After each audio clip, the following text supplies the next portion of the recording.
Is Bitcoin the currency of the future, or is it the payment system they're developing? Bingo, it's the payment system. It's the blockchain encryption, and they're interesting things. I think Bitcoin, or the really blockchain encryption that's behind it, has a greater ability to bring more of the world's population out of poverty than anything we've seen in... Well, for one thing, it's a cheap payment system. For one thing, it's a cheap payment system, but it's more important than that. It's more important than that. Blockchain cryptography is all about digital transfer of ownership in a completely transparent and public way. Okay, I don't want to go into any of the math and the complexity behind it, but think of what that means. That means that I can actually record ownership in public in a digital means. 50% of the world's population has a mobile phone. I read an estimate this month that in 2020, 90% of the world's population will have mobile phones. That's probably a high estimate, but that's okay. Now, $35 smartphones. But we're throwing them away, and they can ship them off to emerging markets. But what's powerful about this, now think about Hernando de Soto. Yes. Okay, the Institute for Liberty and Democracy in Peru. I really think Hernando de Soto should win the Nobel Prize for the work he's done. I hope he does. But he's gone around the world and identified one of the most powerful things to the economy and the creation of wealth, and that is the ownership of property. Which you can then use as collateral. Which you can use as collateral, and when you own it, you will develop it. You will, the best thing you can do for the environment is to own it, because when you own it, you make sure it's sustainable for your future family, and that's powerful. But they don't have the ability to own it. If you live in a shanty town, you operate outside of the legal economy. It's not that you want to operate outside of the legal economy, but you have no ownership of any property. Although in the neighborhood, everyone knows who owns what. And once you introduce blockchain cryptography, guess what they can do? Have a public ledger of ownership and transfer that cannot be denied, because it's absolutely transparent. It's absolutely transparent.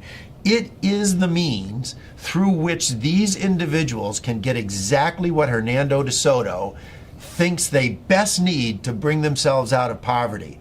It is so much more profound than that, but at its very basis, it has the ability to give these individuals the right of ownership to property.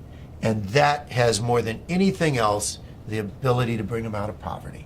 And I can't wait. It'll be adopted elsewhere. I mean, it's such a powerful, blockchain encryption is such a powerful tool. It'll be used by banks, it'll be used by credit card companies. It will become a standard. But what's more interesting is what it can do to poverty around the world, to eliminate poverty. But also, what does that mean, that technology mean for credit card companies and the whole payment system, crazy gobbledygook payment system we have today? Very expensive. Doesn't that blow it away? I hope so. I hope so. I mean, think about it. When there was one manufacturer of phones in the U.S. government, what did we have? This big clunky rotary thing that sat on desks.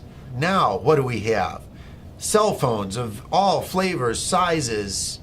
I can sit in Africa and on my cell phone take courses at MIT because they're public record.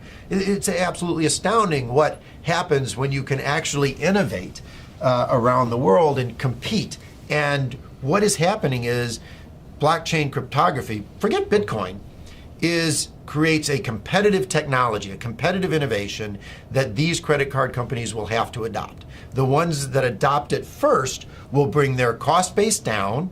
And importantly, if you think about a retail store, and I have this with my kids are off in college and they go to a retail store, they use their credit card.